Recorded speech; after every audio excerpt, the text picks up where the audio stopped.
boa noite a todos e a todas. Novamente, parabenizo o espaço, parabenizo a Larissa, parabenizo a todos que estão aqui, podendo dialogar um pouco, interpretando um pouco, interiorizando um pouco do que é um dos maiores educadores da humanidade, Paulo Freire. E ontem eu estava num debate marxista, eu estava dialogando um pouco sobre a vida do Marx e do Engels, e eu citei um ponto que eu acho que ela poderia me dizer, inaugura nossa discussão aqui hoje. Grandes pensadores da humanidade são muito pouco conhecidos.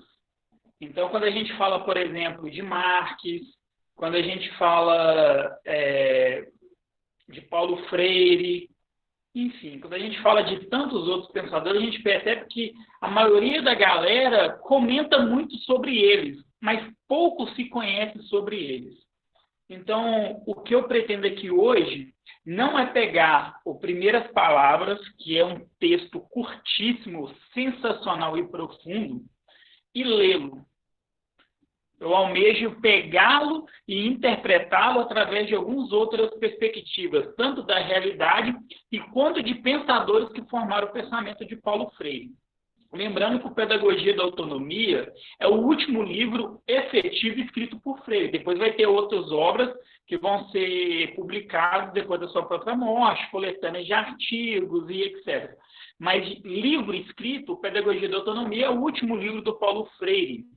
É muito interessante isso. O Paulo Freire tem uma trajetória fantástica. Ele nasce lá em 1921 e vai desencarnar, morrer em 1997. Então, é uma pessoa que não parou com o seu tempo. Antes de efetivamente entrar no assunto, eu gostaria de contar dois casos. A gente que é mineiro gosta dos causos, né? O Paulo Freire que me encanta. Eu, particularmente, gosto de chamar ele de Paulinho. Me identifico assim com ele. É para os íntimos, tá, gente? Por favor. Um primeiro caso que me chama muita atenção no Paulo Freire é que teve uma obra dele que saiu os livros e etc. E teve uma crítica ferrenha relacionada a um posicionamento machista. O que Paulo Freire fez? Ele olhou o texto, analisou, concordou que estava errado, recolheu todos os livros e alterou o texto. Um outro ponto que eu acho muito legal da vida de Freire, está no YouTube, está disponibilizado no YouTube, é uma aula que ele está dando em uma universidade, que eu não vou me recordar o nome, que ele conta que na época que ele ficou exilado, ele estava visitando uma outra universidade e o amigo dele pegou na mão dele. E ele ficou, assim, assustado. Ele ficou assustado porque um outro homem pegou na mão dele e ele dizendo que ele ficou pensando assim, isso na década de 60, final da década de 60 e início da década de 70. Ele pegou e disse assim, nossa, onde já se viu o que o povo de Pernambuco vai pensar ao me ver andando de mão dada com outro homem? Nessa palestra, ele vira e fala assim, olha, eu gostaria de me retratar, porque naquela época eu não tinha tanto enfático essa discussão, e foi uma fala homofóbica da minha parte, uma fala machista da minha parte. Então, eu gostaria de pedir desculpas, porque eu estava atrelado a uma perspectiva machista naquele período, e hoje eu percebo que eu estava equivocado. E a partir desse comentário, Paulo Freire, início de 1992, 5 anos antes dele falecer, ele já era de idade, ele já tinha feito grandiosidades pelo Brasil afora, pelo mundo afora. Ele não precisaria, de certa forma, devido ao rigor teórico que ele teria, de ficar pedindo desculpa por determinadas situações de um contexto histórico, mas ele tem aquela humildade de virar e falar o seguinte, olha, eu sou um produto da história, logo eu cometi esse equívoco, portanto eu gostaria de pedir desculpa. E é a partir desse momento que eu entro numa parte do texto Primeiras Palavras, que ele fala sobre a crítica. O direito que nós temos de criticar. Mas, como vocês vão estudar muito bem o livro todo, eu gostaria de trazer um outro artigo do Paulo Freire, no livro Política e Educação, que ele frisa a questão da crítica. A questão da crítica. Paulo Freire vai dizer o seguinte: é preciso aceitar a crítica séria, fundada, que recebemos de um lado, como essencial ao avanço da prática e da reflexão teórica. De outro, ao crescimento necessário do sujeito criticado. Daí que, ao sermos criticados, por mais que não nos agrade, se a crítica é correta, isso é importante, se a crítica é correta, fundamentada, feita eticamente, não temos como deixar de aceitá-la, retificando assim nossa posição anterior. Isso é muito importante porque a prática freiriana é uma coisa que a gente fala muito. Ela não se está desassociada da teoria e da prática. Ela se correlaciona, se complementam, se tornando una. Prática e teoria estão completamente correlacionados. Então, quando a gente vê os escritos de Paulo Freire, ele não está falando de uma forma abstrata, de uma forma fantasiosa, de uma forma impossível de acontecer, de realizar. Como esses dois casos que eu contei aqui agora, em cima desse pequeno texto, é um texto de mais ou menos 3, 4 páginas, curtíssimo, mas de uma riqueza imensurável, a gente percebe que Paulo Freire ele não só falava, ele praticava. E através da prática ele vai fundamentando a sua própria teoria. O próprio Lênin, e isso o Freire vai citar muito bem na Pedagogia do Oprimido, lá de 1968, o Lênin tem uma frase que eu acho fundamental, que diz o seguinte: não existe revolução sem teoria revolucionária. Logo, não existe prática educativa com um objetivo. E aqui eu começo iniciando, fazendo um processo de estimulação, provocando. O que é educação? Quando a gente pensa num aspecto educativo, o que é essa palavra abstrata chamada educação? Se eu não entendo, e se eu não tenho para mim o que é a palavra educação, eu vou usar um termo muito popular aqui em Minas, que é eu estou dando murro em ponto de faca. Eu não entender o porquê eu estudo. Isso é uma outra frase freiriana. Por que eu estudo? O que eu estudo? Para que eu estudo? Contra quem eu estudo? Contra o que eu estudo? Porque eu já invoco uma outra perspectiva de Paulo Freire, que a educação ela não é neutra. E entender que a educação ela não é neutra, a educação é um processo de posicionamento político, não necessariamente partidário. E esse é um ponto muito importante. Porque quando eu invoco a questão política, eu estou dizendo do indivíduo participante da sociedade. O cidadão que tem direitos e deveres perante a sociedade que ele está inserido. A partir do momento que eu tenho essa ótica, que eu tenho essa percepção, eu posso me organizar em um partido político para lutar por uma política que realmente atenda aquilo que eu almejo.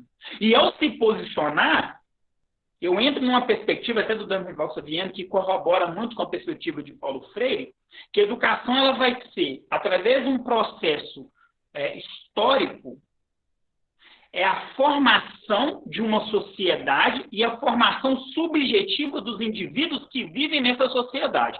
Ou seja, educação freiriana transcende os muros da escola. Transcende os muros da escola. E quando eu digo que ele transcende o muro das escolas, eu invoco a participação dentro do ambiente escolar também, independente se é criança, independente se é jovem, independente se é adulto. O meu ato de educar ali, O meu ato de educar, ao construir a subjetividade daquele indivíduo, também é reconstruir, ressignificar a sociedade daquele indivíduo que eu estou educando. E o Freire, lá no texto, ele invoca uma perspectiva histórica que ele está escrevendo ali em 96. O Muro de Berlim, para mim, caiu do lado errado em 89. Você tem totalmente o fim da União Soviética, um pouco antes de 89, e você tem o que eles vão chamar a morte da utopia, dizendo que o socialismo não deu certo, dizendo que a perspectiva de uma educação emancipadora não deu certo. Logo, o que você faz com o indivíduo? Se a sociedade já não deu certo, essa ideia de um mundo melhor, igualitário, não deu certo, o que você faz? Você começa a educar esses indivíduos para se adequar ao sistema capitalista. Sistema nefasto que o Paulo Freire vai colocar, revestido pelo liberalismo econômico. Liberalismo é super certo, né? Nós temos a crise de 29, nós temos a alta taxa de suicídio no Chile, nós temos aí o preço do arroz chegando a quase R$50. Liberalismo é ótimo. Então, quando eu coloco essa perspectiva, onde eu começo a incentivar as crianças a competir, a serem egocêntricos, a trabalhar o orgulho, eu estou simplesmente, mesmo eu dizendo que eu não sou um educador que se posiciona, que eu não sou um educador emancipatório, eu estou já tomando posicionamento, mesmo não percebendo, porque eu estou inserindo as crianças, os jovens e os adultos, trabalhando com a EJA, né, a perspectiva da EJA, em uma sociedade na qual eles entram, e desculpe-me, derrotados. Então, Paulo Freire, ele chama essa responsabilidade de falar, olha, eu estou tranquilo com os meus posicionamentos políticos. Não quer dizer que a sociedade é uma perspectiva neoliberal, é uma perspectiva competitiva, não quer dizer que ela não possa ser diferente, porque a sociedade do jeito que ela nem sempre foi assim. Então, se eu olho para a sociedade, bom, pensando no ato educativo, pensando no meu dever ético enquanto educador, e o Paulo Freire vai buscar um termo ali em Gramsci, que é o intelectual orgânico, ou seja, que eu estou comprometido com a classe que eu me identifico. Então, por exemplo, o Engels era burguês, o grande amigo de Marx, mas foi um dos maiores comunistas que existiram devido à sua luta, ao ter ido para o embate e ter usado seu dinheiro realmente para poder ajudar a própria social-democracia de 1864, quanto o próprio Marx, as lutas, o Engels vai pegar em armas, por exemplo, na Primavera dos Povos, lá em 1848, enfim. Com quem eu me identifico? Com qual classe eu me identifico? Então, a partir do momento que eu tenho a questão ética e o comprometimento com a classe dos oprimidos, inclusive nós, a classe trabalhadora, eu começo a olhar para o mundo, e começo a perceber o que eu quero mudar. Porque é o seguinte, quando eu olho para o mundo, eu entendo que a educação é a forma propedêutica, ou seja, é o processo que constrói aquele mundo. E já percebeu o porquê a educação é tão desvalorizada? Porque se dentro da escola eu começo a formar um pensamento crítico, que a extrema-direita vai chamar de doutrinação, mas eles mudam a palavra emancipação para doutrinação, isso é um problema, porque vem uma escola sem partido e etc., que realmente doutrina, combatendo uma perspectiva educativa emancipatória. E aqui presente, né, a Sara tem muito mais embasamento, nossa candidata a vereadora, para poder abordar, porque ela está ali no chão de sala, trabalhando e etc. Então, quando eu olho para o Paulo Freire, e olho para essa perspectiva e olho para o mundo que eu estou vivendo, eu falo, bom, peraí, quais são os problemas que eu me identifico, que eu gostaria que esse mundo simplesmente fosse extirpado? E aqui cabe também entender, abrindo um parênteses, uma perspectiva que Freire era um pensador socialista, isso é muito importante, as pessoas gostam de esconder isso, que a gente trabalha, por exemplo, o que seria uma sociedade socialista. De forma simplória, o socialismo seria a destruição do que há de ruim no capitalismo e a transcendência, o melhoramento daquilo que há de bom. De forma simplória, o socialismo seria isso. O que tem de ruim, por exemplo, no capitalismo? O racismo? A ideia do racismo, do jeito que nós conhecemos hoje, é uma criação do capitalismo? É uma criação do capitalismo? A desigualdade social, a desigualdade de gênero, esses problemas que eu tenho. Então, desculpa, a minha educação vai perpassar e vai estar encharcada por esses pontos. E eu gostaria de pegar um outro texto interessantíssimo. Por favor, Lari, controla meu tempo. Que é de um outro pensador que influenciou drasticamente não, que influenciou de forma fantástica o pensamento de Freire, que é Karl Marx. É um textinho curtinho, é um texto aproximadamente escrito publicado um mês depois do Manifesto Comunista. Manifesto Comunista publicado 24 de fevereiro de 1848, e as reivindicações do Partido Comunista Alemão, publicado em 30 de março de 1848. Eu gostaria de ler 3 itens dessas reivindicações, para vocês entenderem como o meu ato de educar emancipatório correlaciona com a perspectiva social que eu vivo, com o mundo que eu vivo. Primeiro ponto. Obviamente, algumas palavras vão ser do século XIX, mas é só atualizar. Todos os meios de transporte, ferrovias, canais, barcos a vapor, estradas, postos, etc., serão assumidos pelo Estado. Eles serão convertidos em propriedade do Estado e colocados gratuitamente à disposição da classe desprovida de recursos. BH é uma cidade educadora, uma das poucas do mundo. Final de semana, tem transporte público para o povo da periferia ir visitar os museus? Isso eu posso pegar em várias cidades ao redor do mundo. O transporte público só funciona para levar o trabalhador para a sua exploração. Essa reivindicação que o Marx e o Engels, apesar que vai ser assinado por outros revolucionários, mas quem escreve é Marx e Engels, eles estão dizendo que o transporte público vai ser colocado em prol da sociedade. Se eu jogo o transporte público a atender o povo, automaticamente eu não preciso ter tanto carro. Logo, eu não preciso, por exemplo, da Fiat em Betim, que foi fundada em 77. Automaticamente, eu posso investir em empresas, e é isso uma outra parte que o texto vai colocar, onde gere trabalho para o trabalhador, e o trabalho desse trabalhador vai ser educar, construir e melhorar a estrutura da sociedade que ele vive, como ferrovias, como estradas, como escolas, como hospitais. Tem hospitais de campanha que não foram nem usados e fechados, milhões gastados. Por que não aproveitou esse espaço e ofertou para a população? Já que nós não usamos, vamos abrir para o povo para conseguir receber.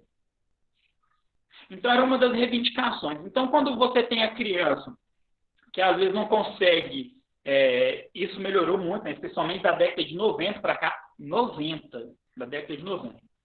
Às vezes a criança ela não tem como se matricular na escola, ela mora longe, ela não tem como se deslocar, porque o pai e a mãe não tem como pagar um transporte para levar essa criança lá, na escola. Enfim. Então, desculpa-me. Ao trabalhar a história do Brasil, eu vou passar, por exemplo, na questão das locomoções. Por que em determinados lugares são tumultuados e outros lugares na cidade não são? Dito isso, vamos para um outro ponto. Ainda mais do que Paulo Guedes, que estudou com bolsa do CNPq no exterior, que ele é contra bolsa, contra tudo, mas ele usou. Olha que e dentro da reforma administrativa e tudo que eles estão passando aí, igual a boiada do sábio, olha que outra reivindicação. Não haverá diferença na remuneração dos funcionários públicos, a não ser esta, aqueles com família que, portanto, têm mais necessidade, receberão também um salário mais elevado que os demais. Gente, isso eu estou falando de 1848. Está tão 2020, né? Tão 2020. Outro ponto, mais atual do que nunca. 8 minutos. Obrigado, Sara. Separação completa de igreja e Estado. Os religiosos de todas as confissões serão remunerados apenas por sua comunidade em base voluntária. Tem uns indivíduos que falam que Marx é satanista e tudo, dá vontade de rir, né, quando fala isso. Eu só falo o seguinte, olha, você pode ter sua fé, mas a sua fé não vai estar atrelada ao Estado. A sua fé não vai estar elegendo um presidente da República que falseia o pensamento cristão para simplesmente manipular multidões de pessoas e simplesmente matá-las aos poucos. Porque a Bolsonaro e a política de Paulo Guedes é uma política com requinte de crueldade. Ou seja, mata, tortura aos poucos a população. Vou reforçar um ponto. A política que o Paulo Guedes quer colocar no Brasil dialoga com a política do Chile, liberal. Nós tivemos um alto índice de suicídio entre as pessoas mais velhas no Chile. E nós tivemos quase 1 milhão de pessoas indo para as ruas contra o liberalismo do Chile. Então, poxa, já deu errado. Limitação do direito de herança, educação universal e gratuita do povo. Por que eu li essas perspectivas? Olha, eu não pago R$10.300 para o meu filho estudar em uma escola que é considerada a escola mais cara do Brasil hoje, e ele sai com direito ao diploma a 3 países do mundo, e que aos 7 anos ele já está aprendendo mandarim. Não é a minha situação. Não é a minha situação. Logo, eu tenho um povo que eu luto. E a minha política, a minha forma de educar é sim posicionada. E o Paulo Freire, ele chama, especialmente naquele momento da década de 90, ele chama a responsabilidade dos educadores e fala o seguinte, olha, você tem os seus posicionamentos em prol do povo, então se posiciona em prol do povo e não tenha receio disso. Porque hoje aquela pessoa que fica em cima do muro é visto pela sociedade automaticamente como uma perspectiva do sensato, do bom senso. Chamam Paulo Freire, por que atacam tanto Paulo Freire? Chamam Paulo Freire de radical, chamam Paulo Freire que quer implantar uma sociedade perversa. Ser radical é um mundo onde que não tem homofobia, não tem o preconceito de gênero, não tem o preconceito racial, onde tem a redistribuição da riqueza, e onde cada um receba conforme as suas necessidades, isso é ser radical? Desculpa, eu sou radical e minha educação, enquanto pedagogo de formação, é sim radical. É sim, ponto. Eu não preciso ter receio de me posicionar. Sim, sou socialista. Sim, sou freiriano. Sim, eu quero mudar a realidade na qual eu sou inserido. Encerrando a minha fala, eu gostaria de fazer esse tipo de provocação. Qual é a função do professor? Qual é a função do professor freiriano? É esses pontos que eu gostaria de chamar a atenção e encerrar minha fala e deixar como ponto reflexivo para todos nós. Novamente, muito obrigado e abro espaço agora para nós continuarmos os nossos debates. Paz e bem.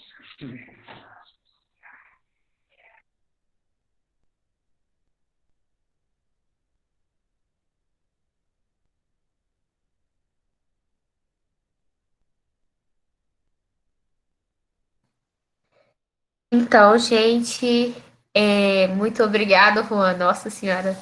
Depois disso aí, eu não sei nem o que abordar, nem o que falar, assim. É muito boa sua fala. E aí, agora a gente abre as inscrições, gente. Eu vi que várias pessoas comentaram aí, né? E gostaria que elas abrissem o microfone e comentassem agora aí com a gente, para a gente iniciar esse debate. Gente, desculpe, eu não estava focando no chat, tá? Eu vou dar uma olhadinha aqui agora para ver o que foram comentados. E obrigado, pessoal.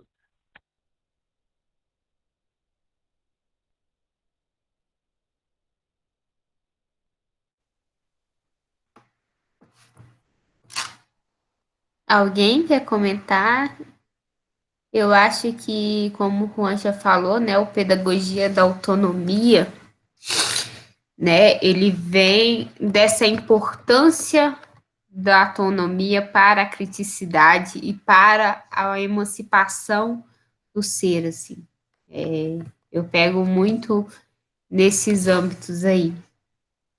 E a importância de se trabalhar, né, esse livro com os ideais, né, e tudo mais, na luta pela educação de hoje, né? Então, por isso que eu convido a todos, né, como o Paulo Freire diria, a educação ela é um diálogo, né, para que a gente possa dialogar todos e todos, não precisam se acanhar, não precisa ninguém aqui sabe mais que ninguém, né? Eu acho que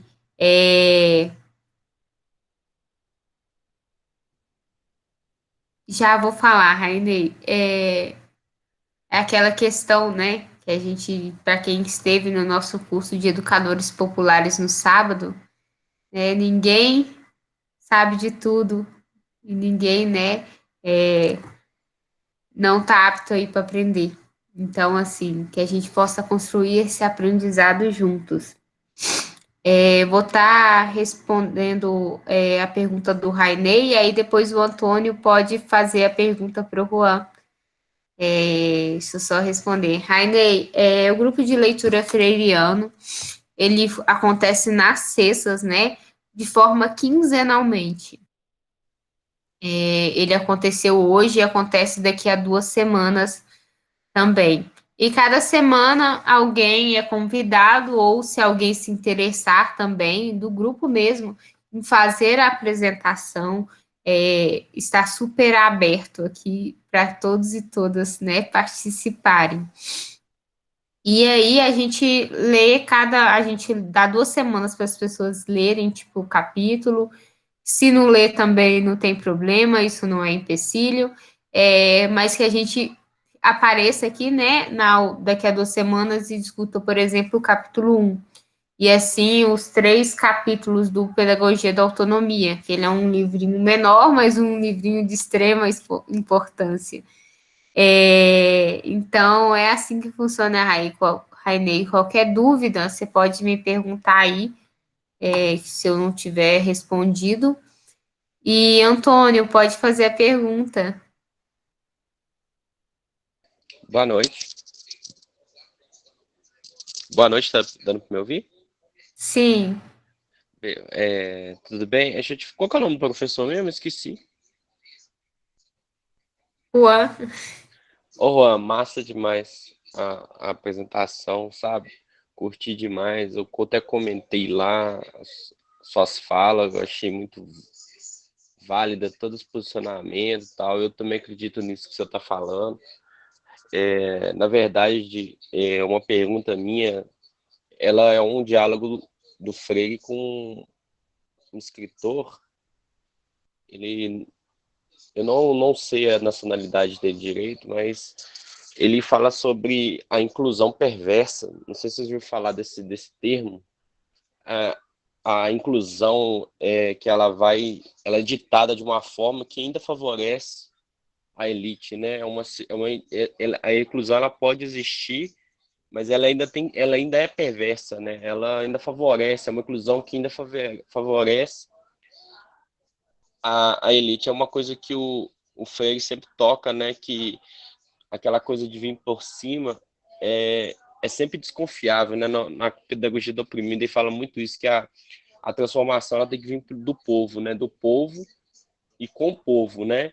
E não pela a elite, né? E gostaria de comentar sobre essa questão. E outra coisa depois dessas críticas do Paulo Freire, não sei se o grupo sabe, parece que foi anunciado que foi um período de maior venda das obras de Paulo Freire aqui no Brasil. Obrigado, viu? Antônio, que bom. Às vezes o pessoal fala que a gente sempre tem que estar na contradição, respeitando a opinião dos outros, etc. Eu acho isso muito válido, mas eu fico muito feliz quando eu estou envolvido com pessoas que eu me sinto abraçado. E com sua fala eu me sinto muito abraçado e saber que tem pessoas, sim, que estão lutando pelos oprimidos, que estão lutando pela emancipação do povo. Fico muito feliz com sua fala e feliz com o pessoal reunido aqui com essa perspectiva. Só um instante, a gente só melhorar a câmera aqui. Então, só pegando o ponto que você está colocando, essa ideia de uma inclusão, eu vou pedir 5 minutos para responder essa pergunta. Eu queria começar em 25 de março de 1824. A primeira Constituição brasileira. A primeira Constituição brasileira, ela vai abordar somente em 2 parágrafos, brevemente, uma questão sobre educação. Não se dá atenção para a educação. Aí eu vou dar um salto histórico para 1872, que o recenseamento feito pelo próprio Império, na figura de Dom Pedro II, que reinava, colocou que 16% da população brasileira era analfabeta. E entre os seres humanos escravizados, eram 99,9% de analfabetos. Quem traz esses dados é a Lilia Schwartz, no livro Brasil, uma biografia, com a Starling. Em 1881, nós temos a Lei Saraiva, que proíbe, aí não é uma discussão que eu vou levantar aqui, mas que proíbe o voto dos analfabetos, que levaria a uma perspectiva da própria abolição em 1888. E nós sabemos que até a década de 30, a perspectiva de uma educação relacionada para a maioria das pessoas simplesmente quase não existia. Com exceção dos socialistas e anarquistas, que vão ter a sua última escola fechada pela polícia em 1919. Aí nós vamos ter a própria Maria Lacerda de Moura, nós vamos ter vários pensadores que vão, socialistas nas grandes imigrações, que vão construir escolas para educar o povo. Mas isso é problemático. Escola onde que eu ensino as pessoas a ensinar, entre aspas, a desenvolver consciência de classe, não é muito bem visto pela burguesia. Porque aí eu retorno numa parte do Manifesto Comunista de 1848 que fala que o Estado é um grande comitê para gerenciar os negócios da burguesia. Avançando um pouco mais, a política de Paulo Freire seria empregada no Brasil inteiro devido à experiência de Angicos.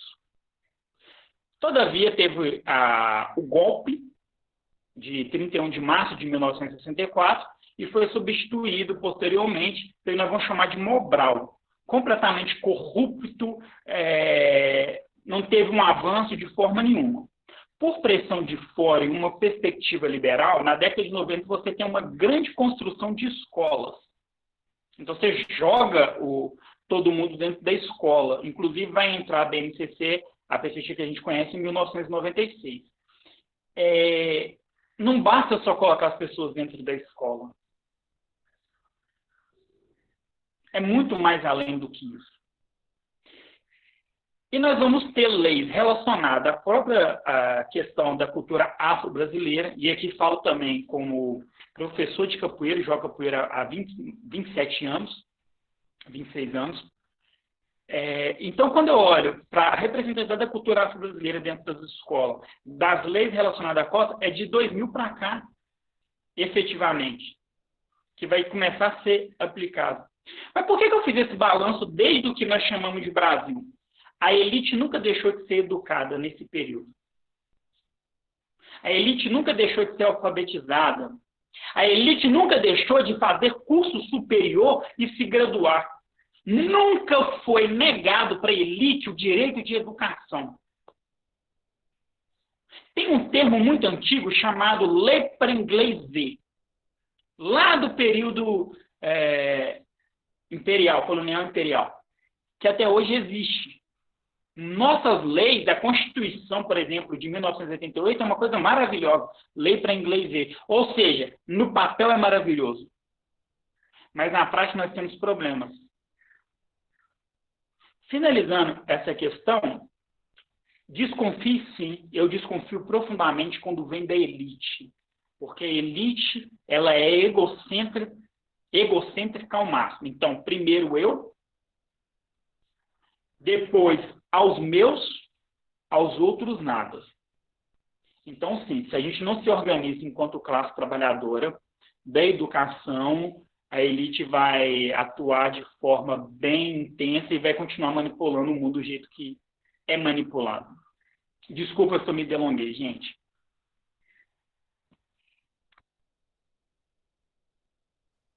É isso, Juan. Excelente fala agora. Alguém mais quer falar, quer comentar? Cassiano, a palavra é toda sua. Boa noite, gente. Como vocês estão? Beleza? Ouvir o Juan falar é sempre muito bom. Ele é um cara assim, que realmente ele dedica e aí a gente sempre aprende muito. Bom, no início da fala dele, ele colocou uma questão que eu acho que é importante, que coincide aí justamente com a dúvida do nosso amigo sobre a questão da inclusão perversa. O Juan começou a fala dele trazendo a ideia de Paulo Freire sobre a questão do para que eu me educo. Qual que é o objetivo da minha educação? Qual que é o meu objetivo com a educação? Contra quem eu estou me educando? É até estranho falar assim, né? Contra quem? Contra o quê? A educação não é para colocar nada contra ninguém ou contra determinadas pessoas, não. É sim. A gente tem que saber qual que é o objetivo daquilo que eu estou absorvendo em termos de conhecimento, que é um instrumento, e o que eu vou fazer com esse conhecimento. Esse conhecimento ele vai servir para a manutenção da ordem vigente, ou vai ser um conhecimento na perspectiva da transformação social? Esse é o foco. Eu acho que aí a gente passa a entender um pouquinho mais essa questão da inclusão perversa, né? Até que ponto o sistema permite que os demais membros que não pertencem à elite, eles sejam incluídos. Incluídos em quê? É para a manutenção de um sistema? É para a preservação do que hoje existe? Eu acho que essa reflexão que a gente tem que fazer, acho que aqui, não sei se aqui tem outros professores, né, se é todo mundo da área de educação, mas a gente tem que pensar também na perspectiva de Paulo Freire, que é a perspectiva, além de pensar qual que é o objetivo da educação que eu tenho hoje, qual que é o meu papel como educador, independente de ser educador. Porque se Paulo Freire parte da perspectiva de que a educação ela acontece fora do ambiente escolar, principalmente, então acho que todos nós temos um papel de educador. Então, o que eu, enquanto cidadão, eu propago de ideias? O que eu tô com o que eu tenho de ideias, ela é embasada em que tipo de conhecimento? Aí eu acho que a gente começa a entrar um pouco nessa perspectiva de que todo mundo faz parte dessa educação. E aí é uma hora que a gente começa a falar, não, peraí, então que tipo de educação que eu quero e que tipo de educação que eu estou promovendo? Né? Que tipo de inclusão que hoje eu luto para que as pessoas tenham? Porque a luta por inclusão, ela é importantíssima, ela é fundamental. Mas que tipo de inclusão que eu estou buscando? E que tipo de inclusão que o sistema permite que eu realmente faça parte? Eu acho que essa é a reflexão que tem que ficar. Porque, como o Juan bem colocou, é tudo muito controlado, né? O Paulo Freire trouxe que nenhuma educação ela é sem intenção. Então, se a educação que nós temos hoje é a educação que nós temos acesso, é a educação que quem está no comando hoje do sistema, quem está no governo, é a educação que se permite ter, né? E ela varia de espaço para espaço, porque a gente também tem uma desigualdade socioespacial. A desigualdade econômica ela se reflete no espaço, né? E hoje, mais interessante ainda, ela não só se reflete no espaço tradicional físico, né, que a gente conhece, ela se reflete no espaço virtual. Então, a gente tem hoje uma exclusão digital que está tendo um impacto muito forte. Por exemplo, veio a pandemia, quem que tá tendo acesso à educação hoje? Aí fica a reflexão, que tipo de educação que eu quero, que tipo de educação que eu tenho, que tipo de educação está se lutando por inclusão, ela é perversa ou não. E hoje, em um cenário em que as relações elas estão limitadas em função da pandemia, quem que está tendo acesso à educação hoje? No mundo que hoje é todo digital, as relações elas se estabelecem de forma digital, de uma forma muito intensa, essa exclusão digital ela ficou muito evidente. Então, assim, aí fala, mas tem que ter inclusão, vamos ter uma inclusão. Como que vai incluir, então, essas pessoas que hoje não têm acesso por questão de renda, por questão de acesso à tecnologia? Como é que a gente faz com essas pessoas? São as reflexões que eu acho que tem que ficar. E se elas tiverem acesso, que tipo de acesso que elas estão tendo? Que tipo de material que está chegando nela? Que foi permitido que chegasse a essas pessoas? Eu acho que fica essas reflexões aí. Boa, Cassiano. Eu acho muito importante a gente discutir, né, o formato de educação que se passou a ter, né, nesses tempos de pandemia, né? Eu acho que tem cada vez mais indo para uma educação totalmente bancária, uma educação que não está levando em consideração, né, a realidade mesmo do aluno numa época de pandemia, né? Eu acho muito interessante discutir também sobre a plataformização da educação mesmo. A gente transformou a educação em plataformas, mas essas plataformas elas estão conseguindo, né, ser de formas efetivas para o educando, até mesmo em nível de conhecimento. Eu acho muito importante esse diálogo e esse questionamento.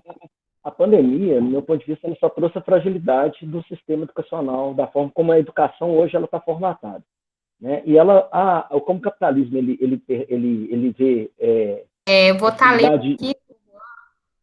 Pode continuar, desculpa. Como o capitalismo ele vê possibilidade de lucro em tudo, entendeu? Hoje um dos campos assim mais promissores em termos de obtenção de renda e de lucro é através da educação. Por quê? Porque ele vai percebeu-se a fragilidade, as pessoas não estão podendo ir para a escola tradicional como iam antigamente, então estão precisando de quê? De acessar um sistema virtual para poder ter educação. Vai ter acesso, quem vai poder pagar? E com um detalhe muito grave, o Juan pode ainda falar mais até sobre isso.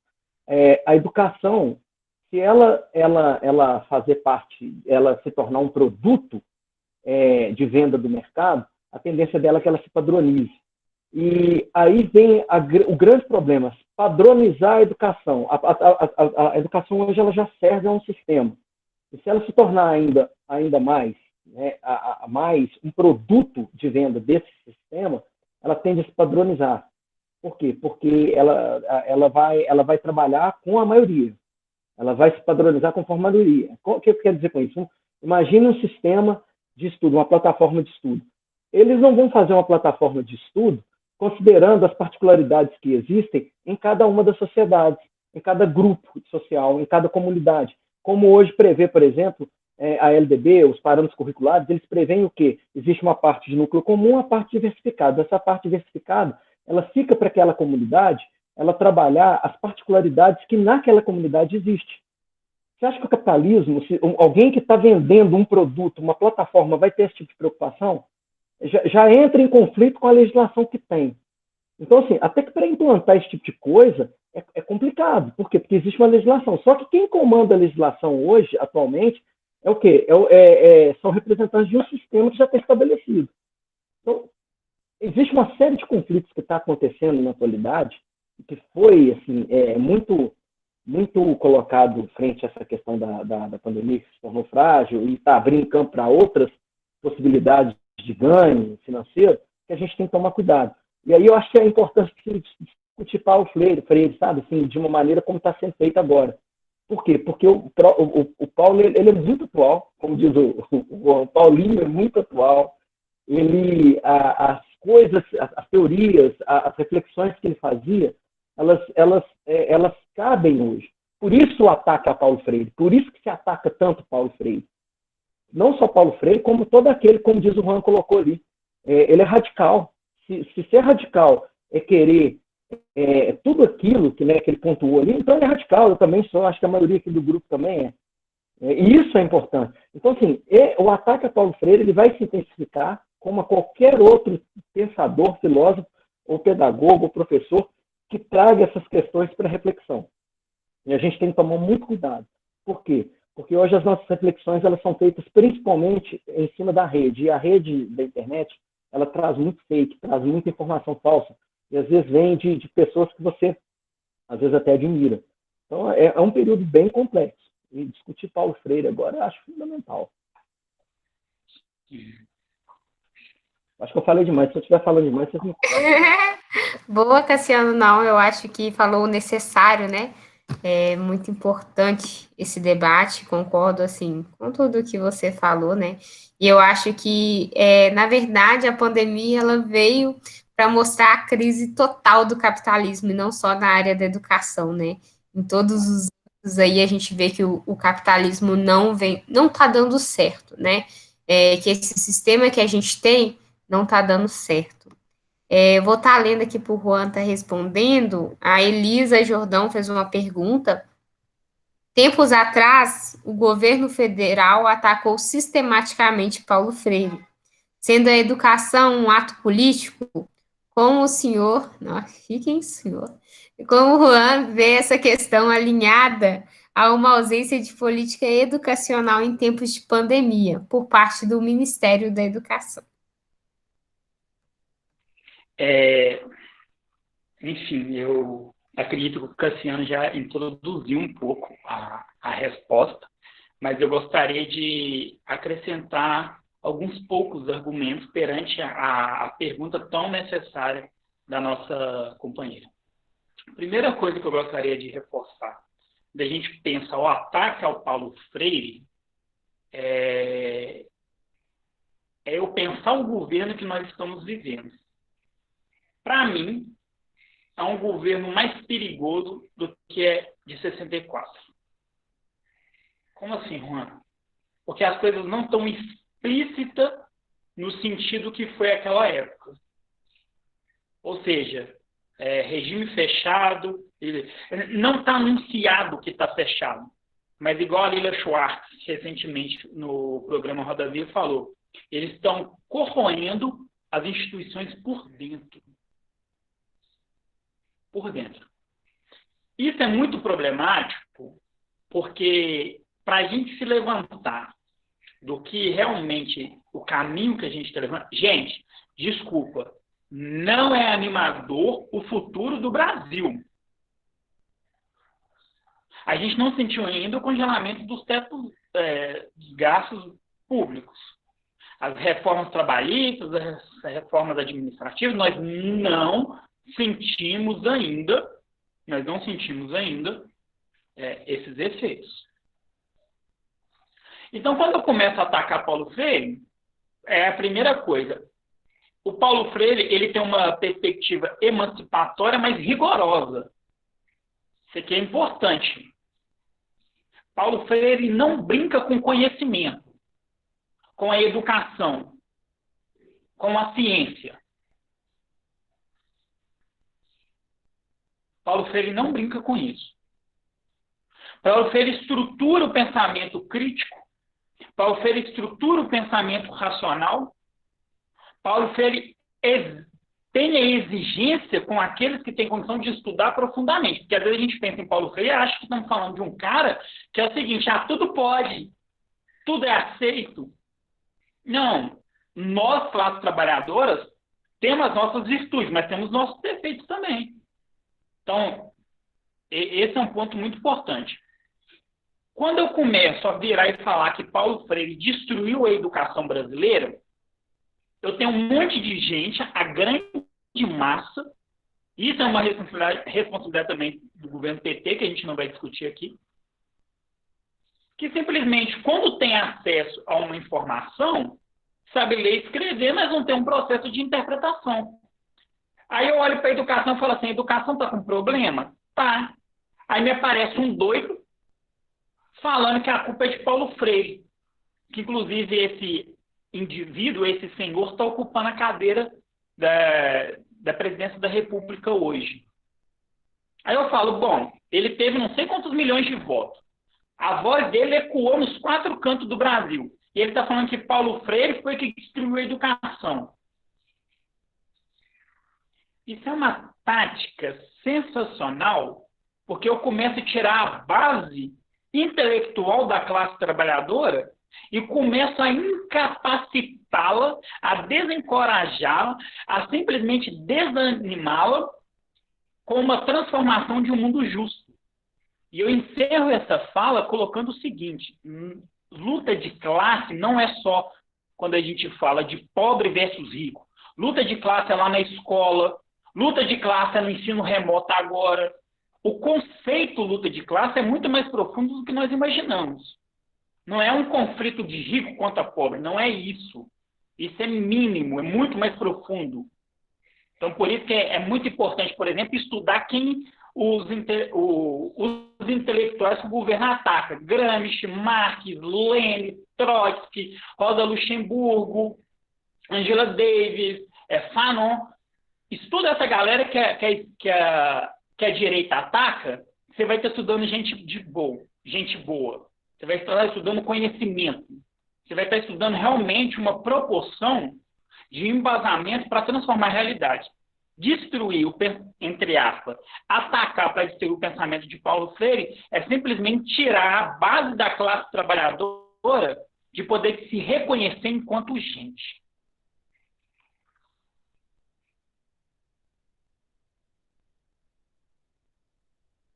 Boa, Juan. Boa, acho que, nossa, respondeu totalmente a pergunta. Alguém mais quer fazer alguma consideração? Alguma pergunta? Larissa, eu só quero me despedir e agradecer, né, pela conversa, pelo debate, por tudo.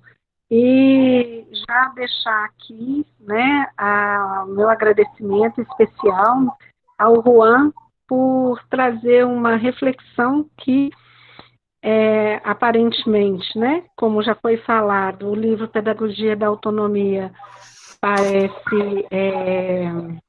simples, né, mas é muito profundo e essas entrelinhas que ele traz são fundamentais para a gente pensar o nosso ser e estar no mundo e ter a certeza, né, que Paulo Freire é sempre atual. Então, obrigada. E, assim, infelizmente, eu terei que sair agora porque eu tenho uma atividade de trabalho. Mas, por mim, eu ficaria mais tempo, assim, aqui escutando e participando. Obrigada.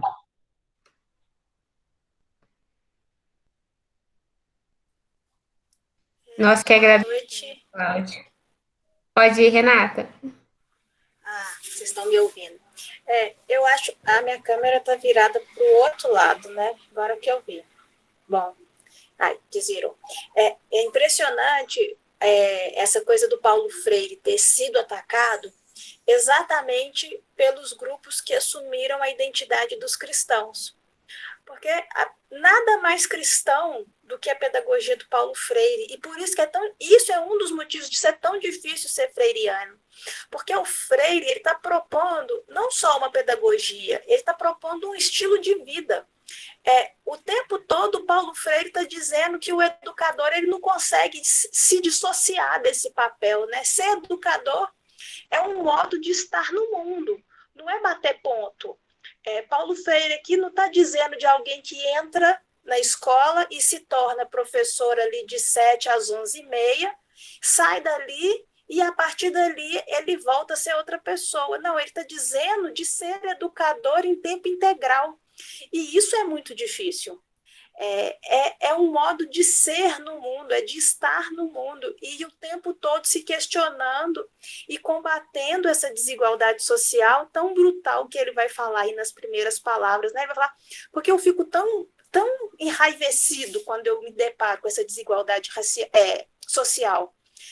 Porque o Paulo Freire é um educador o tempo todo. Ele não é professor na hora que ele entra da sala e deixa de ser professor. É um modo de enxergar o mundo. E essa pandemia, ela é desesperadora para quem se coloca no mundo como educador. Porque como é que eu fico fazendo atividade para postar na internet sabendo que tem aluno meu que não tem mesa para sentar? Como é que eu fico produzindo um monte de material sabendo que tem aluno meu que está faltando arroz no prato dele? Com que condição que eu vivo isso, né? Porque na sala de aula, e é impressionante que eu nunca... olha que coisa estranha, né? Tem quase 15 anos que eu estou em sala de aula e eu nunca tinha percebido como que é poderoso uma mesa e uma cadeira, um banheiro limpo, uma merenda no horário, um ambiente organizado. Eu nunca tinha dado o devido valor de coisas tão simples que praticamente todas as escolas do país têm. Essas coisas tão bobas, eu não tinha me percebido do quanto que isso é poderoso na democratização da educação. Foi agora que eu percebi, porque agora eu me deparei com a realidade de que muitos dos meus alunos, eu já sabia que eles não tinham, mas isso não era tão impactante quanto é agora. Então, essa proposta do Paulo Freire, ela foi tão combatida porque ela é revolucionária e ela é poderosa, porque se a gente se coloca no mundo como educador o tempo inteiro e luta para construir essa educação que transforma as pessoas, isso muda o mundo, né? Educação, como diz o Paulo Freire, educação não muda o mundo, pessoas mudam o mundo. Então, é esse viver que é um desafio diário que o Paulo Freire nos faz, e que assustadoramente é combatido por aqueles que assumiram a identidade de cristãos, e um cristão, que é o Paulo Freire, foi jogado na lata do lixo, né? E cheio de ateu defendendo, assim como está acontecendo com o padre Júlio agora, que as pessoas estão brincando, é cheio de ateu defendendo um cristão, o Paulo Freire, assim como agora. Porque essa ideologia cristã que o Paulo Freire está defendendo é a verdadeira ideologia cristã e que é poderosa para mudar o mundo, né? Então, é isso que eu queria compartilhar.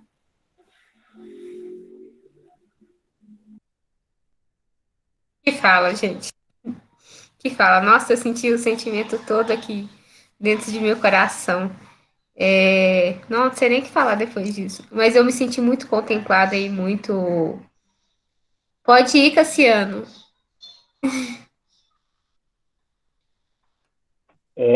Uma coisa que o Juan falou, eu acho que tem que ser pontuado, é o seguinte, gente, todos aqueles que esse governo atacar, é interessante que a gente busque ler, conhecer.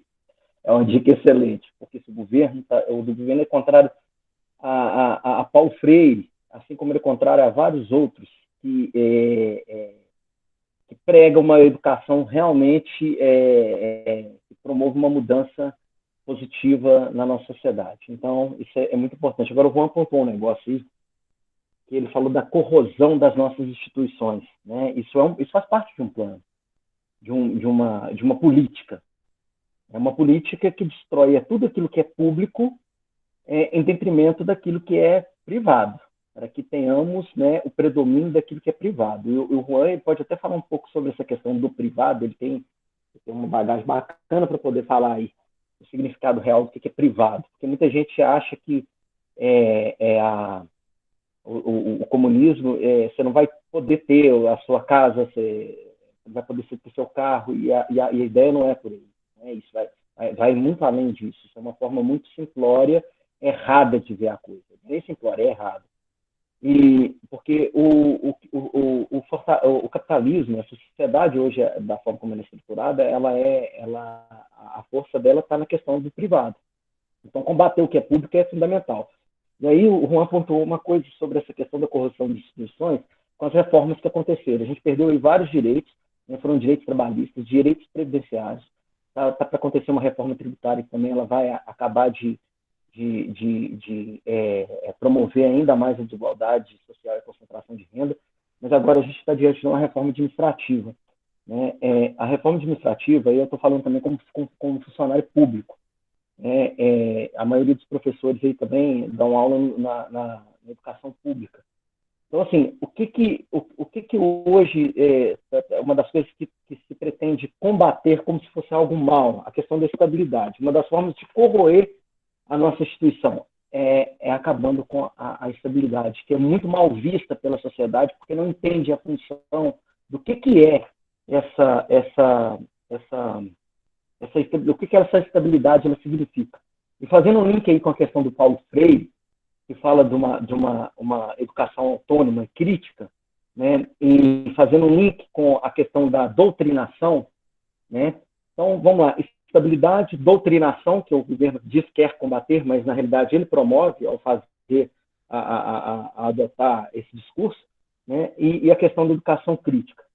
Gente, imaginem um professor que fez um concurso público, quando ele estiver atuando dentro de uma sala de aula, principalmente os professores da área de humanas, porque esses são a bola da vez no governo, em termos de ataque, porque imagina um professor de história falar do período da ditadura. Imagina o que é isso. Bom, se ele não tem estabilidade, ele não vai poder, ele vai ficar mais à mercê de quem governa, do diretor, por exemplo, que com certeza passará a ser indicado e não mais eleito pela comunidade, né? A questão da gestão democrática na escola, ela sofre cada dia mais ataques, né? Começou pela reitoria das universidades, que o governo já queria que não mais fosse a comunidade, juntamente a comunidade escolar, né, que é formada pelos professores, funcionários e alunos, e pais de alunos. Eu já não queria mais isso. Então, assim, a gente está vivendo aí uma repressão cada vez maior. Acaba-se a estabilidade do servidor público. Como que esse professor vai atuar?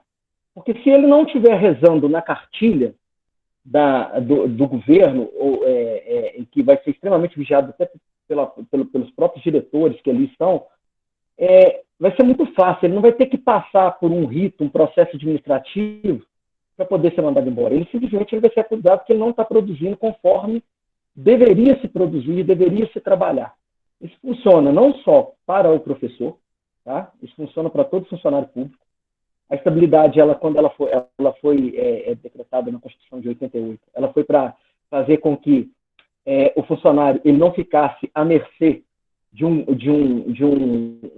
governante, ou um secretário, enfim, um governante corrupto. Como que funcionaria isso? Por exemplo, se eu estou no meu setor público e eu vejo hoje um determinado ato que eu não concordo, eu tenho não só o direito de tentar barrar e falar, como eu tenho a obrigação de denunciar, porque senão eu sou conivente com a situação. Por quê? Porque eu sou servidor público, e como servidor público eu tenho que servir o interesse da sociedade, e não do meu chefe imediato, e não de um governo que foi eleito. É lógico, ele é o governo, ele pede, tá, mas se ele está me pedindo algo que é ilegal, eu tenho por obrigação denunciar. Como que funciona com o fim da estabilidade? E o que me garante que eu falo assim, não, eu posso fazer porque eu não vou ser mandado embora, eu vou denunciar, isso é roubo, isso é ilegal. Ele não pode simplesmente falar assim, tira o Cassiano daqui, porque ele não pode, eu não quero mais ele atrapalhando, ele está atrapalhando o meu governo. Ou seja, eu estou atrapalhando o interesse político de quem governa. E como a pressão política e econômica ela é muito forte dentro do setor público, se nós não temos estabilidade, nós vamos ficar ainda mais à mercê de quem governa e de quem detém poder econômico. Cassiano está atrapalhando, tira ele. Não precisa de processo administrativo, já não vai precisar, a gente vai ficar à mercê de um governo. Então, assim, a reforma administrativa, e ela é muito aceita, esse discurso dentro da sociedade, porque é o seguinte, agora eu quero ver o funcionário público que não tem estabilidade, eu quero ver agora. Eu quero ver se ele não produzir. Agora a gente chega lá, a gente é mal atendido. Eu quero ver se a gente vai continuar sendo, a gente vai piorar e muito, porque vai muito além de um atendimento ao público. Eu não sou só servidor público, mas eu também sou cidadão que necessita do setor público. Entendeu? Então, qual que é a obrigação do servidor? de quem foi mal atendido, foi maltratado. Ele tem que ir na ouvidoria, ele tem que reclamar, sim. E isso vai ser apurado. Isso vai ser apurado. Não simplesmente reclamou, falou, manda embora. Por quê? Porque o bem público ele não pode ser gerido da mesma forma que o bem privado. Não pode. E o que eles querem é o seguinte, é simplesmente criar um meio para quê? Nós temos que ter aqui pessoas que nos apoiem. Quem nos apoia, tchau. Imagina um professor que for fazer qualquer crítica, não é fazer crítica, é colocar a realidade. Ele vai trazer uma realidade, ele vai trazer um professor de história, de geografia, ele vai trazer uma realidade para dentro da sala de aula. Se aquilo que ele está trazendo, ele está debatendo de uma forma crítica, gente, o professor não fica na escola, ele vai ser mandado embora. Então, isso é muito grave. O que está acontecendo, as mudanças que estão sendo propostas, a queda da estabilidade é apenas uma, ela que está sendo proposta, ela coloca em risco justamente a democracia. Ao contrário do que todo mundo pensa, são governos autoritários que lutam pelo fim de conquistas que nós temos. E a da estabilidade de tantas outras dentro do setor público, é uma. O que vai acontecer vai ser um comércio de vagas em períodos assim de eleição. Falou, vota em mim que eu te dou uma vaga lá. Quem que está naquela vaga? O Cassiano, não, então tira ele que eu tenho que trazer fulano. Aí muita gente vai falar, não, na reforma administrativa não propõe dessa forma. Mas o objetivo é que se corroa. É o que o Juan falou. Não é uma... Eles vão chegar e vão acabar, vão corroer. Eles vão deixar o sistema, as instituições fragilizadas. E uma instituição fragilizada, ela abre campo o quê? Para que o privado chegue e tome conta. Então, é muito importante a gente ter a ideia do que está acontecendo. A gente já permitiu que passou a reforma trabalhista, a gente já permitiu que passou a reforma previdenciária, agora está vindo a reforma administrativa. Tudo de um governo que fala que o Paulo Freire, por exemplo, é um camarada perigoso. Peraí, é esse pessoal que está promovendo? É eles que estão promovendo essas reformas? Por que dessas reformas? Do mesmo jeito que a gente tem que pensar a educação, na nossa educação, qual que é o papel da nossa educação, de nós como educadores? A gente tem que pensar, qual que é o papel desses caras nessas reformas todas? O Paulo Guedes, ele teve, o Juan citou aí a reforma previdenciária, né, a implantação do neoliberalismo no Chile, que foi devastador. O Paulo Guedes, ele participou daquilo tudo, ele fazia parte da equipe, e agora ele está aqui. Por quê? Porque ele é bancário. Ele é bancário, bancário, banqueiro, eu sempre confundo os dois termos. Ele é dono de banco, ele é acionista. Então, assim, a política que ele adota hoje visando o interesse de um grupo que ele representa. Então, assim, a gente tem que estar muito atento ao que está acontecendo sobre essa inclusão perversa que foi citada, a corrosão das instituições. Tudo isso tem um pano de fundo. Agora, a gente muda isso como? Refletindo sobre a realidade, tentando agir. É o mais complexo. Mas esse tipo de debate que é feito, igual está sendo feito aqui, é fundamental. Por quê? Porque é através de debates, assim, de discussões, que a gente consegue ter acesso a outras pessoas e implantando essa ideia, mostrando a gente, a realidade é essa. Seu filho não está sendo doutrinado, não. Por que você acha que ele está sendo doutrinado? Discuta outra pessoa e rebate. A gente tem argumentos para debater isso, para rebater esse tipo de ataque. Mas primeiro a gente tem que ouvir. Ouve primeiro, porque o cara ele tá completamente contaminado por uma ideologia que é propagada todo dia na casa dele, na televisão, por exemplo. Ô Cassiano, Sim. Ô Cassiano, eu corroboro o que você está falando aí. Tipo assim, eu acredito assim, que a gente não está vivendo uma política de Estado, é uma política de governo, né? Eu recentemente eu li um texto do professor Demerval Saviani, e ele fala sobre que a escola pública ela não é pública. Isso aí, sem dúvida, assim, questão de conteúdo, eu não estou falando da questão de financiamento, ela não é pública, ela transmite o que uma parcela da sociedade quer transmitir e ponto, o que não está... Então, esse fato de não ser uma escola democrática e cidadã, e que você está falando aí da corrosão das instituições, e a escola entra nesse meio aí, né? Ela não é pública, ela é uma construção de uma elite, como sempre foi, desde a época que os jesuítas pisaram aqui no nosso território, ela vai sendo para uma manipulação, ela vai manipulando. E eu entendo essa colocação sua, e eu acho que a gente sabe, eles estão acabando com o funcionarismo. Primeiro foi essa ideia da escola sem partido, não passou. Agora eles têm aí da reforma administrativa. Eles querem, de qualquer jeito, saquear os professores, tanto no dinheiro, que já é saqueado, quanto no conteúdo, né? O professor hoje não pode falar sobre uma ditadura. Eu tenho um colega meu que dá aula de história e fala que é constrangedor dar aula de Revolução. Eles querem que fala revolução. evolução. É constrangedor falar sobre ditadura, ô Cassiano, e isso aí está chegando ao absurdo, entende? É um absurdo. Tem gente que comemora a ditadura como que se fosse um bem. Ah, não, foi um milagre brasileiro. É um absurdo de estar ouvindo um trem desse em pleno século XXI, né, Cassiano? Não. Gente, só passar aqui para... Só vou fazer um ponto que eu acho que já está caminhando para o final, né, Larissa?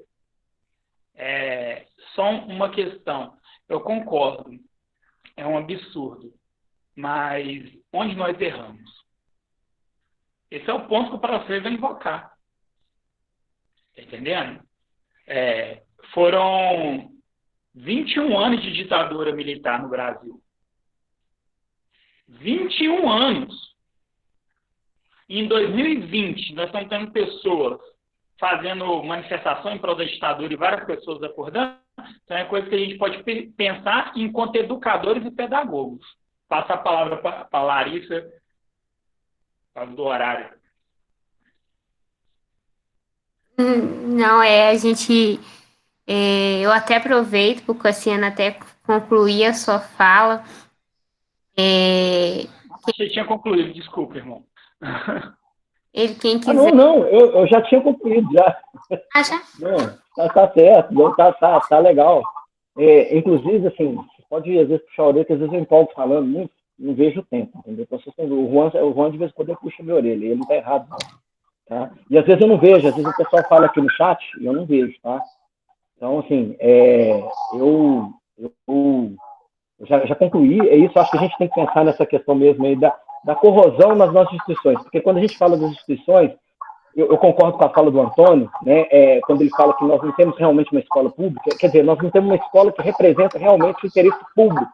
Por quê? Porque ela é toda controlada por aqueles que permitem que se tenha acesso a ela. É tudo muito controlado. E está piorando, tá? Está piorando.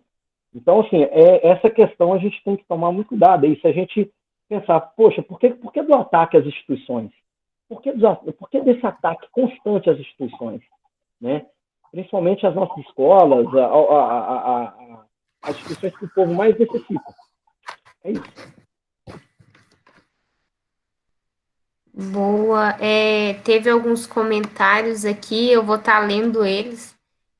Acho importante para quem tem, às vezes, uma dificuldade, né, de falar, de abrir o microfone. A Mi Alves colocou: concordo com todas as palavras. Faz 5 anos que trabalho com educação e sempre tive esse pensamento. Minha dor aumentou nesse sentido que chega a me desesperar justamente por esses alunos. Eu acho que todos nós, a gente desespera mesmo, mas a desesperança que nos move, né? E ser paciente sendo impaciente. Impaciente no quesito de querer a mudança logo, mas paciente nos modos de agir mesmo, assim como o Paulo Freire coloca. A Elisa Jordão, ela fala, né, que a pedagogia do oprimido vai além da educação. Ela provoca o pensar, a consciência consciente, sabedor dos direitos, como a gente abordou no primeiro grupo de leitura. Acho que a gente fechou muito bem assim. A Aline, ela precisou sair, mas ela deixou, né, uma frase do livro mesmo, que é: o meu ponto de vista é o dos condenados da terra, o dos excluídos. E a gente nunca esqueça que esse ponto de vista nosso dos excluídos, e a gente se inclui nisso, ele nunca vai ser ouvido e nunca vai ser levado em consideração para os que estão lá em cima, né, pela sociedade, que são os cidadãos de bem, né, como benditos aí, que não sei que de bem não tem de nada. Mas, enfim, a Aline questiona, né? Ela falou assim que o Juan coloca, né, uma reflexão para a gente, qual é a função do professor, e ela responderia que, assim, mudemos nosso ponto de vista para que haja uma função real para nós, professores e professoras. A Elisa Jordão, né, muitos repetem o que ouvem em relação à ditadura. Quando você questiona sobre o que foi, a maioria não sabe, não tem conhecimento, não busca informação, fica no achismo. E eu acho que isso é uma coisa que nós, professores, temos o poder de mudar, né? De despertar a curiosidade, porque em todas as informações, muitas vezes a gente só repete, às vezes a gente não vai na fonte, a gente não vai. E quando a gente coloca isso em prática, assim como o Freire colocou a vida toda, a gente, né, a gente consegue modificar a sociedade, né? As palavras ensinam, atitudes educam, então que a gente leve isso muito em consideração. Pode indicar, Antônio, a leitura? Se quiser colocar aí no chat, porque aí todo mundo copia. Colonialidade do Poder, Eurocentrismo na América Latina. Gente, mais uma leitura aí para contemplar, né? Para abarcar mais conhecimentos aí conosco. Ninguém se inscreveu, então a gente vai passando, né? Pro final do nosso grupo de leitura de hoje. Eu estou passando aqui para lembrar a todos e a todas de assinarem a lista de presença, né? Para a gente ter noção de quantas pessoas participaram, e até mesmo no final para a certificação, né, do grupo de leitura. Eu amei muito esse encontro. Eu vou estar mandando aí de novo a lista de presença, Cassiano. Então, a gente agradece desde o começo, né? A participação de todos e a todas, a participação do Juan. Principalmente é muito bom ver, né, os rostinhos que já participaram aí conosco, os rostinhos que estão ainda por vir. Cassiane é a primeira vez, mas que não seja a última, pode colar. Às sextas, quinzenalmente, a gente rola, né, o nosso grupo de leitura aí.